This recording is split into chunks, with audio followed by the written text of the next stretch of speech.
వాగ్దానాన్ని ధ్యానం చేసి మన జీవితంలో పెట్టుకొని ఫలించేది వారముగా ఉందాం.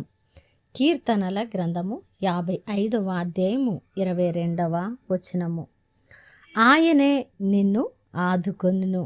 దేవుని నామానికి మహిమ ఘనత ప్రభావములు చెల్లిస్తూ ఉన్నారు. ప్రియ సహోదరి సహోదరుడా, ఆపదలు అలుముకొని చిక్కుల్లో దిగబడి సహాయము చేసేవారు లేక కృంగిన స్థితిలో దిగబడిపోయి నా పరిస్థితి ఏమిటి, నన్ను ఎవరు ఆదుకుంటారు, నా దుఃఖంలో ఎవరు నన్ను ఆదరిస్తారు, నా పరిస్థితి ఏమిటి, రేపటి రోజున నా స్థితిగతి ఏమిటి, ఈ పరిస్థితుల నుంచి నేను బయటికి రాగలనా, ఈ పరిస్థితుల్లోంచి నేను బయటికి రాగలనా, ఈ పరిస్థితుల్లో నేను సమాధానము పొందుకోగలనా, ఈ భయంకరమైన యాతనకరమైన పరిస్థితులు నేను ఎలా దాటగలను, ఎవరు నాకు అండగా నిలుస్తారు అనేటువంటి అనేక ప్రశ్నల్లో నిలబడి ఉన్నావా ప్రియ సహోదరి సహోదరుడా?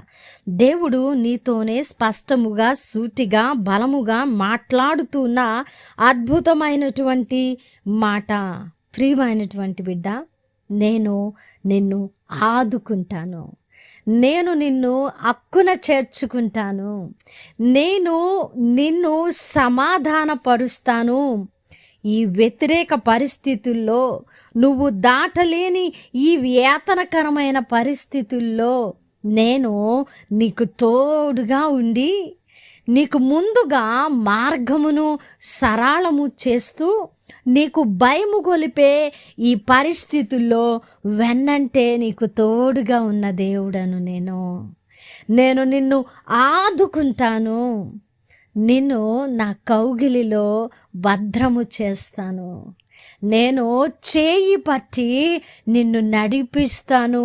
కంగారు పడిపోవద్దు, దిగులు చెందవద్దు, భీతిలోకి జారిపోవద్దు. ప్రియమైనటువంటి బిడ్డ, నేను నిన్ను ఆదుకోవడానికి, నేను నిలువబెట్టడానికి, ఈ కష్టతరమైన పరిస్థితుల్లో నీతో పాటు ఆ యాతన శ్రమను నేను కూడా అనుభవిస్తూ నీతో పాలి భాగస్థుడనై నడవడానికి నేను ఇష్టపడతా ఉన్న దేవుడను.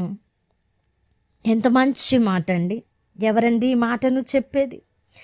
ఎవరండి మన బాధను పంచుకునేది? ఎవరండి మనల్ని ఆదుకునేది, అక్కరన చేర్చుకునేది, అద్దరికి నడిపించేది? ప్రియ సహోదరి సహోదరు